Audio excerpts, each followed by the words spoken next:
Welcome to 7 Tips in 7 Days. This is day 2, Create Safety. My name is Candace Whitman, and I am the owner of Wild Moon Counseling. So, for the past couple of days, we've talked a bit about how growing up in an unhealthy, abusive, or neglectful environment can have lifelong impacts. We explored the terms trauma, complex trauma, PTSD, CPTSD, and survival mode. And we started talking about steps that we can take to pull out of survival mode. Today, we're going to explore the next steps that can be taken to get out of and stay out of survival mode so that you can start living in the present moment and break away from the past. You likely learned to go into survival mode because you weren't safe for most of your childhood. You were in survival mode out of necessity, and therefore it was important for you to stay in survival mode at that time. When surviving was a necessity for so long, it can be really difficult for you to identify when you are no longer in need of being in survival mode. The feelings of fear linger for a long time after the threat is gone. So, is the threat gone right now? Take some time to ask yourself, are you physically and mentally safe right now? If you aren't able to determine that you're currently safe, then first and foremost, it is essential to evaluate how you can get safe. Healing is nearly impossible while you're still actively being harmed. If you're not safe at home, explore your local resources for domestic violence. Domestic violence doesn't have to be just physical, it can include many facets of abuse. At the end of today's presentation, I'll share some starting places to look if you are in need of these services. If you assess your situation and decide that you are in fact safe, that is great. You're on to the next step of healing. And the next step is to then create a feeling of safety. The reason that it is important to create a feeling of safety is because your brain and body still think you're in danger. You may also experience periods of time when you feel safe, and then you suddenly stop feeling safe and easily slip back into survival mode. Let's take a sidestep for a moment and explore why this happens. Emotional flashbacks happen when emotions from the past, such as shame, fear, pain, or feelings of abandonment, come flooding back. Often, you won't even recognize it as a flashback. They'll just feel like really intense emotions. You may notice that your reaction is stronger than you'd normally react in similar situations. Emotional flashbacks don't typically involve audio or visual aspects as you might think of with other types of flashbacks. It may or may not be tied to a specific conscious memory. It can get really tricky to notice when you're experiencing an emotional flashback. So, what do you do if you are in an emotional flashback? There are many steps you can take, but let's look at the first one today. Just because you know in your head that you're safe, it doesn't mean that you'll suddenly feel better. You have to create a feeling of safety to allow your body to return to a normal state of being and come out of survival mode. You're in survival mode because something happened that triggered an emotional flashback, so you are feeling unsafe again. To stop the emotional flashback and pull out of survival mode, you need to show yourself that you are actually safe. To do this, ask yourself what you need to feel safe. What evokes feelings of safety for you?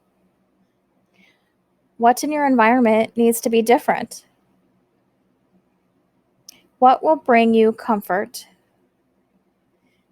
And what do you need to feel supported? When creating a feeling of safety, it can be helpful to think about things that are soothing to your 5 senses. Things like aromatherapy, calming music, items that are soft to the touch, like a blanket or stuffed animal, or maybe a real animal. Calming food or drink items, such as tea or hot cocoa, scenery, nature, pictures, etc., that evoke peaceful feelings. It may also be helpful to think about ways in which caregivers who are attentive to their child's needs soothe their children. Ways such as rocking, swaddling, talking sweetly and gently, and singing gently. You can do all of these things for yourself. As an adult, you now have the ability to soothe yourself in these ways. You may need one or many of these components to feel safe. Take time to just try things out. You'll notice when your body starts to relax and feel safe again. Doing these activities regularly and consistently can make their impact even more significant.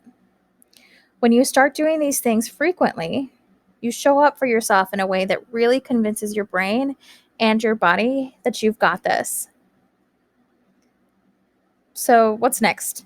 We've covered a lot of information over the last few days, and we've still got several more days to go. Tomorrow, we'll be exploring grounding activities to help work through those emotional flashbacks when they do happen. But for now, the next few slides will cover options if you aren't actually safe in your environment. So, here are some resources if you are not safe. Feel free to pause this and write anything down or take a screenshot of the screen so that you have this information available to you without having to watch the video over again.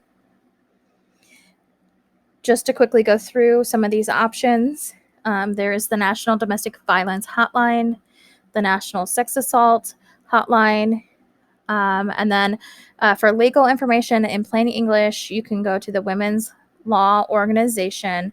Just Google that that organization, and you should be able to find the resources for it. And also, you can go to domesticshelters.org/help for other local resources such as shelters.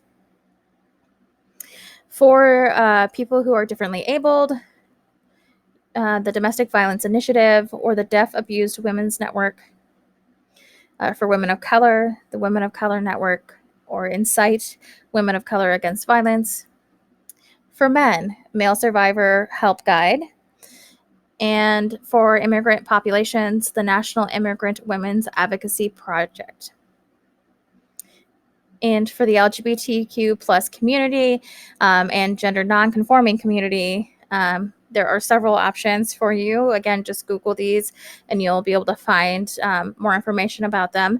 There's the Audre Lorde Project, Lambda, GLBT Community Services, National Gay and Lesbian Task Force, the Northwest Network of Bisexual, Trans, Lesbian, and Gay Survivors of Abuse, and the Trans Lifeline.